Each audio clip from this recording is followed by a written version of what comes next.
everyone, so today we're going to make Duncan Hines Caramel Turtle Decadent Brownies with real walnuts and caramel. The first thing that you need are your ingredients.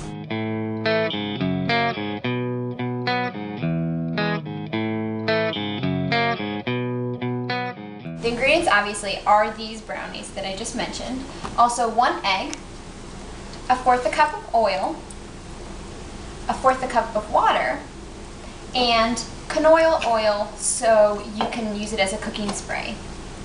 The spray will be used in the 8x8 pan that you also need, a small mixing bowl, a large mixing bowl, a whisk,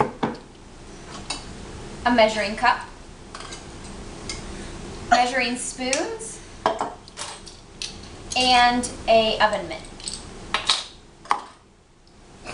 So the first thing that we want to do is wash our hands. This is for sanitary reasons, of course.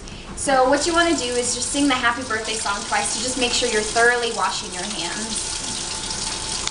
Great, so now we're going to preheat the oven. And according to the box, what we want to preheat it to is 350 degrees. The next thing that we want to do is spray the baking pan. Spraying the baking pan will ensure that the brownies don't stick. After spraying it, you want to make sure to evenly spread the spray so that it gets on all surfaces. After we've prepared the pan, what we want to do is mix the dry ingredients. Since the brownie mix already comes with dry ingredients prepared, what you want to do is just make sure that there are no clumps within the mix. That we want to do is crack an egg. This will be the start of our wet ingredients. And so when you crack the egg, you just want to be sure that there are no eggshells within the mix.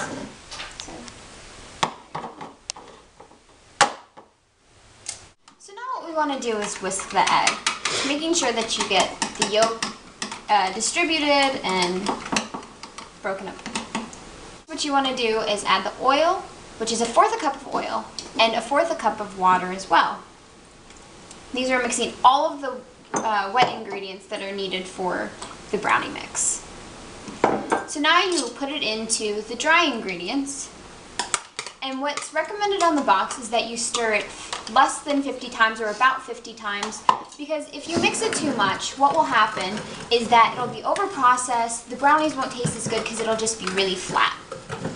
And so what you want to do is just make sure that the wet and dry ingredients mix thoroughly, very even, homogeneous mixture, and that you don't have any clumps of the dry ingredients still in it, because it's never good to eat a nasty dry clump of brownie mix. So this is what the brownie mixture should look like when you mix the wet and dry ingredients. And be aware that there are walnuts within this mixture, so it does look a little clumpy, but that's because there are nuts. And just as a hazard, there are nut products within this, so if you have a peanut allergy, please be sure not to eat this because we don't want an allergic reaction. So the next thing that we want to do is just put the brownie mixture into your 8x8 pan. So what we did was, after pouring the brownie mixture into the pan, the 8x8 pan, we wanted to make sure that the brownie was spread evenly so that the cooking time would be even as well. And so what we want to do now is, with our caramel mixture that comes in the box, you want to soften it by just squeezing it gently. And then you cut a corner just so you can get the mixture out. And what you want to do with the caramel is put it in rows across the width of the pan in 3 rows. So after we've done this, what we want to do is put the brownies into the oven.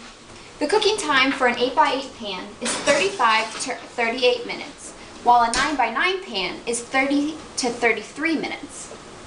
So since the oven's already preheated at 350 degrees, you put the cooking time to 35 minutes. So now that the brownies have been in the oven for about 35 minutes, what we want to do is just check for readiness. So what you want to do is take a toothpick, open up the oven carefully with an oven mitt, grab the brownies, and stick the toothpick in and see if it's clean. Since it is clean, that means that the brownies are done fully. So you take it out and just let it cool for about 5 to 10 minutes just to make sure that it's completely solidified. So after this, what you want to do is cut the brownies after it has cooled. And the serving size is for 16 brownies. So you're going to cut it in a 4x4 square. So now that the brownies are done and you add the toppings that you want, you just eat and enjoy.